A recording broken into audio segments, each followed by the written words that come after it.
Profetas e Reis, capítulo 6. O reino é rasgado. E adormeceu Salomão com seus pais, e foi sepultado na cidade de Davi, seu pai. E Reoboão, seu filho, reinou em seu lugar. 1 Reis, capítulo 11, verso 43. Logo após sua ascensão ao trono, Reoboão foi a Siquém, onde esperava receber reconhecimento formal de todas as tribos. Todo Israel tinha vindo a Siquém para o fazerem rei. 2 Crônicas, capítulo 10, verso 1. Entre os presentes estava Jeroboão, filho de Nebá, o mesmo Jeroboão que durante o reinado de Salomão tinha sido conhecido como varão valente, e a quem o profeta Aias, o silonita, tinha levado a assustadora mensagem: Eis que rasgarei o reino da mão de Salomão, e a ti darei as 10 tribos. 1 Reis, capítulo 11, versos 28 e 31. O Senhor, por intermédio de seu mensageiro, tinha falado claramente a Jeroboão com respeito à necessidade de dividir o reino. Esta divisão devia ocorrer, declarou ele, porque me deixaram e se encurvaram a Astarote, deusa dos Sidônios, a Quemós, deus dos Moabitas, e a Milcom, deus dos filhos de Amon, e não andaram pelos meus caminhos, para fazerem o que parece reto aos meus olhos, a saber, os meus estatutos e os meus juízos, como Davi, seu pai. 1 Reis, capítulo 11, verso 33. Jeroboão havia sido posteriormente instruído que o reino não devia ser dividido antes do fim do reinado de Salomão. Porém, não tomarei nada deste reino da sua mão, o Senhor declarou. Mas por príncipe o ponho por todos os dias da sua vida, por amor de Davi, meu servo, a quem elegi, o qual guardou os meus mandamentos e os meus estatutos. Mas da mão de seu filho tomarei o reino, e tu darei a ti as 10 tribos dele. 1 Reis, capítulo 11, versos 34 e 35. Embora Salomão tivesse ansiado por preparar o espírito de Reoboão, seu sucessor escolhido, para que enfrentasse com sabedoria a crise predita pelo profeta de Deus, ele não fora jamais capaz de exercer forte influência modeladora para o bem sobre a mente de seu filho, cuja primeira educação tinha sido tão extremamente negligenciada. Reoboão tinha recebido de sua mãe, uma amonita, a estampa de um caráter vacilante. Algumas vezes procurou servir a Deus e foi agraciado com uma medida de prosperidade, mas não ficou firme e afinal rendeu-se às malévolas influências que o rodearam desde a infância. Nos erros da vida de Reoboão e em sua apostasia final é revelado o trágico resultado da união de Salomão com mulheres idólatras. As tribos vinham há muito sofrendo cruéis injustiça sob as medidas opressivas do governante anterior. A extravagância do reinado de Salomão durante sua apostasia levara-o a tributar o povo pesadamente e a requerer dele muito trabalho servil. Antes de levar avante a coroação de um novo monarca, os líderes, dentre as tribos, determinaram assegurar-se se era ou não propósito do filho de Salomão aliviar aquelas cargas.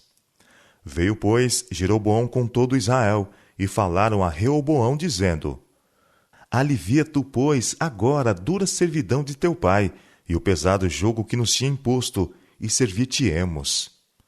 Desejoso de aconselhar-se com seus auxiliares, antes de expor sua política, Reoboão respondeu: Daqui a 3 dias tornai a mim. Então o povo se foi. E teve Reoboão conselho com seus anciãos, que estiveram perante Salomão seu pai, enquanto viveu, dizendo: Como aconselhais vós que se responda a este povo? E eles falaram, dizendo: Se te fizeres benigno e afável com esse povo, e se lhe falares boas palavras, todos os dias serão teus servos. 2 Crônicas, capítulo 10, versos 3 a 7. Não satisfeito, Reoboão voltou-se para os jovens, que com ele se tinham associado, durante a sua juventude e maturidade, e inquiriu deles: Que aconselhais vós que respondamos a este povo, que me falou dizendo: alivia-nos o jugo que teu pai nos impôs. 1 Reis, capítulo 12, verso 9. Os jovens sugeriram que ele tratasse asperamente com os súditos de seu reino. E lhes tornasse claro que, desde o princípio, ele não admitiria interferência com seus desejos pessoais. Inflado pela perspectiva de exercer suprema autoridade, Reoboão determinou desconsiderar o conselho dos homens mais idosos de seu reino e fazer dos jovens seus conselheiros.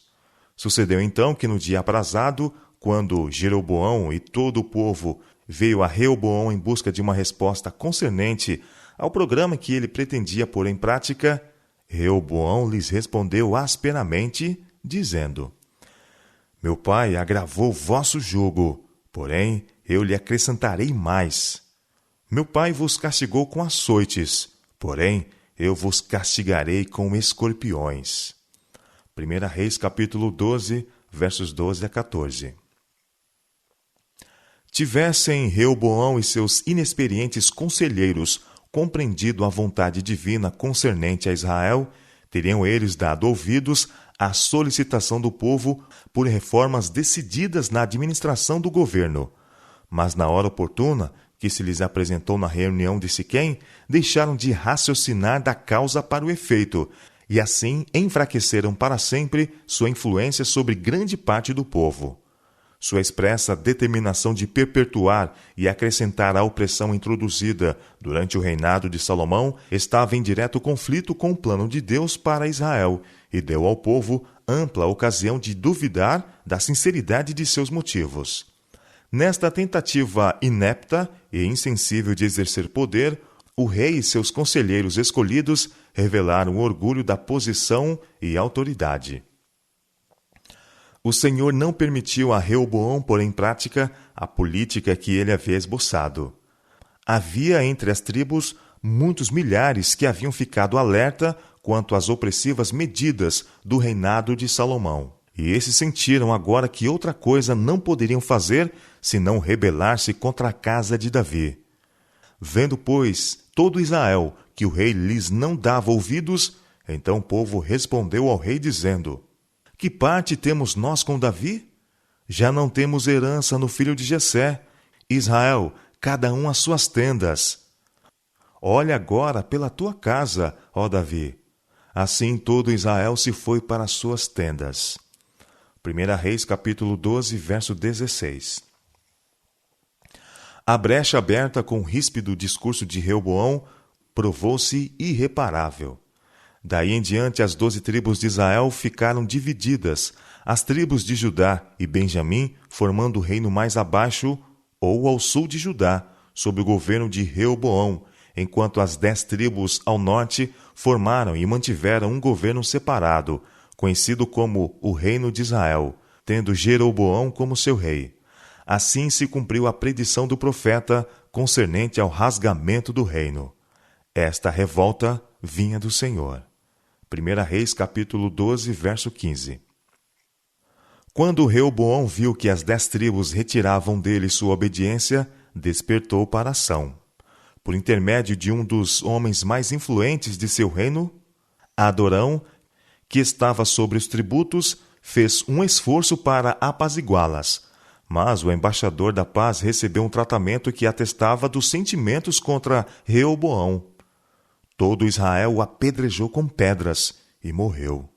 Alertado por esta evidência de revolta, se animou a subir ao seu carro para fugir para Jerusalém. 1 Reis, capítulo 12, verso 18. Em Jerusalém ajuntou toda a casa de Judá e a tribo de Benjamim, 180.000 homens escolhidos, destros para a guerra, para pelejar contra a casa de Israel, para restituir o reino a Reoboão, filho de Salomão. Porém veio a palavra de Deus a Semaías, homem de Deus, dizendo: Fala a Reoboão, filho de Salomão, rei de Judá, e a Benjamim, e ao resto do povo, dizendo: Assim diz o Senhor: Não subireis, nem pelejareis contra vossos irmãos, os filhos de Israel. Volte cada um para sua casa, porque eu é que fiz esta obra. E ouviram a palavra do Senhor, e voltaram segundo a palavra do Senhor. 1 Reis capítulo 12, versos 21 a 24. Por 3 anos, Reoboão procurou tirar proveito da triste experiência do início do seu reinado, e prosperou nesta tentativa. Edificou cidades para fortalezas em Judá, e fortificou fortalezas, e pôs nelas maiorais, e armazéns de víveres, e de azeite e de vinho. Ele teve o cuidado de fortificar essas cidades em grande maneira. 2 Crônicas, capítulo 11, verso 5, e verso 11 e verso 12. Mas o segredo da prosperidade de Judá durante os primeiros anos do reinado de Reoboão não se devia a estas medidas. Foi seu reconhecimento de Deus como supremo dominador que pôs as tribos de Judá e Benjamim em plano de superioridade. Ao seu número foram acrescidos muitos homens tementes a Deus da tribo do norte, também de todas as tribos de Israel. Diz o relato: os que deram seu coração a buscarem ao Senhor Deus de Israel vieram a Jerusalém para oferecerem sacrifícios ao Senhor Deus de seus pais. Assim fortaleceram o reino de Judá e corroboraram a Reoboão, filho de Salomão, por 3 anos, porque 3 anos andaram no caminho de Davi e Salomão. 2 Crônicas, capítulo 11, versos 16 e 17. Na prossecução deste curso, estaria a oportunidade de Reoboão redimir em grande medida os erros do passado e restaurar a confiança em sua capacidade de governar com discrição. Mas a pena da inspiração traçou triste registro do sucessor de Salomão como alguém que falhou em exercer uma forte influência para a lealdade a Jeová. Por natureza obstinada, confiante em si, voluntarioso e inclinado à idolatria, tivesse ele, não obstante, colocado sua confiança inteiramente em Deus e teria desenvolvido fortaleza de caráter, firmeza de fé e submissão aos requisitos divinos. Mas, com o passar do tempo, o rei pôs sua confiança no poder da posição e nas fortalezas que havia construído. Pouco a pouco, ele deu curso a herdadas fraquezas, até que pôs sua inteira influência ao lado da idolatria. Sucedeu, pois, que, havendo Reoboão confirmado o reino, e havendo-se fortalecido, deixou a lei do Senhor, e com ele todo Israel.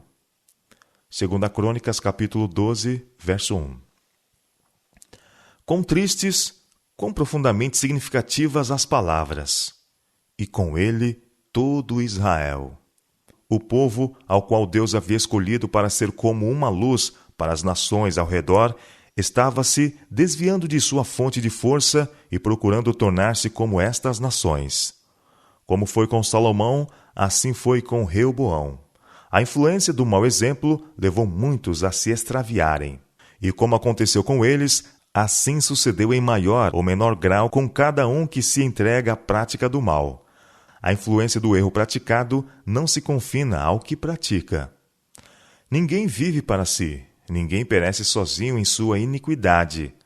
Cada vida é uma luz que ilumina e alegra o caminho de outros, ou uma negra e desoladora influência que tende para o desespero e a ruína. Nós conduzimos outros para cima, para a felicidade e vida imortal, ou para baixo, para a tristeza e morte eterna. E se por nossas obras fortalecemos ou pomos em atividade as faculdades más dos que estão ao nosso redor, compartilhamos de seu pecado. Deus não permitiu que a apostasia do rei de Judá ficasse sem punição.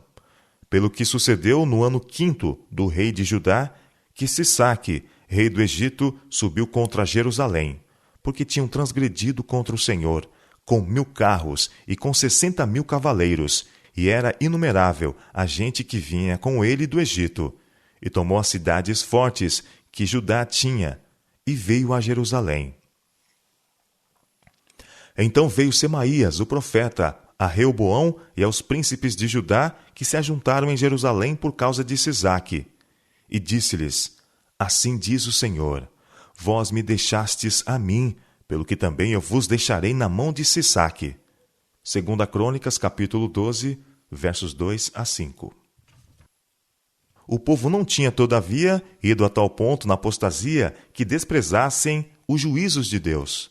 Nas perdas sofridas pela invasão de Sisaque, eles reconheceram a mão de Deus e por algum tempo se humilharam. O Senhor é justo, reconheceram. Vendo, pois, o Senhor que se humilharam, veio a palavra do Senhor a Semaías, dizendo: Humilharam-se, não os destruirei. Antes, em breve, lhes darei lugar de escaparem, para que o meu furor não se derrame sobre Jerusalém, por meio de Sisaque, porque serão seus servos, para que conheçam a diferença da minha servidão e da servidão dos reinos da terra. Subiu, pois, Sisaque, rei do Egito, contra Jerusalém, e tomou os tesouros da casa do Senhor e os tesouros da casa do rei. Levou tudo. Também tomou os escudos de ouro que Salomão fizera, e fez o rei Reoboão em lugar deles escudos de cobre, e os entregou nas mãos dos capitães da guarda, que guardavam a porta da casa do rei. E humilhando-se ele, a ira do Senhor se desviou dele, para que o não destruísse de todo, porque ainda em Judá havia boas coisas. 2 Crônicas, capítulo 12, versos 6 a 12. Mas quando a mão da aflição foi removida, e a nação prosperou uma vez mais, muitos esqueceram seus temores e tornaram de novo para a idolatria. Entre estes estava o próprio rei Reoboão. Embora humilhado pela calamidade que havia caído sobre si, ele deixou de fazer de sua experiência um decisivo ponto de retorno em sua vida. Esquecendo a lição que Deus procurara ensinar-lhe, reincidiu nos pecados que havia acarretado juízo sobre a nação. Depois de alguns anos obscuros, durante os quais fez o que era mal, porquanto não preparou seu coração para buscar ao Senhor, Reoboão dormiu com seus pais e foi sepultado na cidade de Davi. E Abias, seu filho, reinou em seu lugar. 2 Crônicas, capítulo 12, versos 14 a 16. Com a cisão do reino, logo no início do reinado de Reoboão, a glória de Israel começou a declinar, nunca mais sendo reconquistada em sua plenitude. Às vezes, durante os séculos que se seguiram, o trono de Davi fora ocupado por homens de caráter digno e previdente discernimento, e sob a direção desses soberanos, as bênçãos que então repousavam sobre os homens de Judá se estendiam às nações circunvizinhas. Por vezes fora o nome de Jeová exaltado sobre todo Deus falso, e sua lei fora tida em reverência. De tempos em tempos surgiam poderosos profetas, a fim de fortalecerem as mãos dos governantes e encorajarem o povo para que continuasse fiel.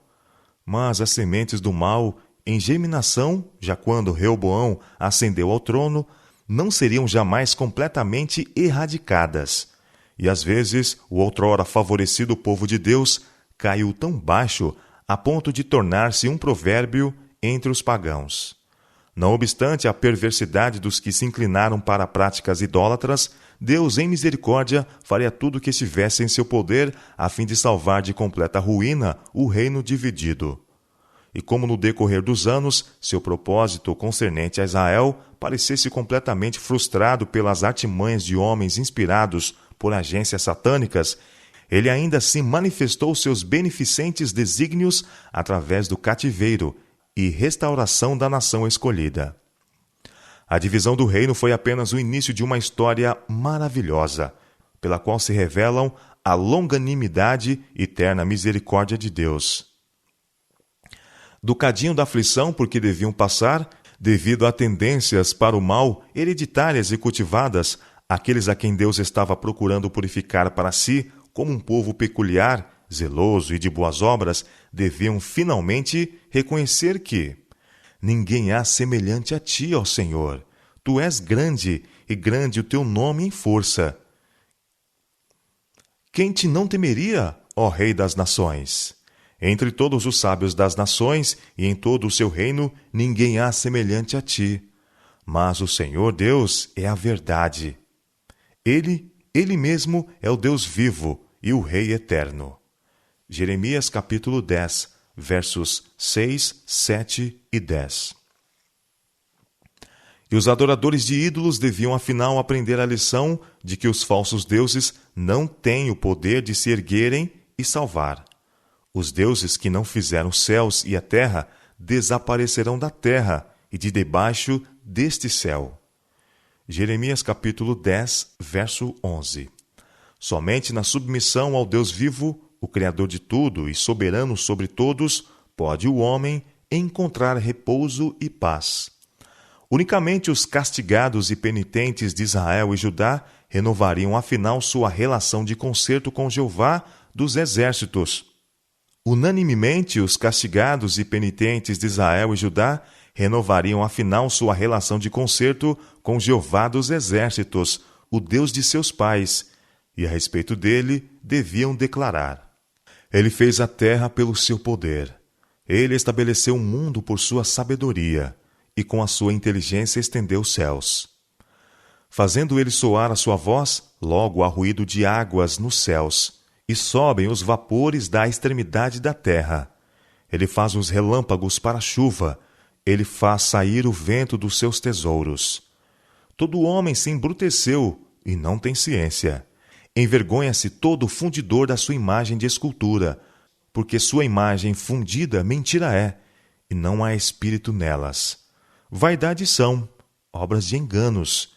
No tempo da sua visitação virão a perecer. Não é semelhante a estes Deus a porção de Jacó, porque ele é o Criador de todas as coisas. Israel é a vara da sua herança. Senhor dos exércitos é o seu nome.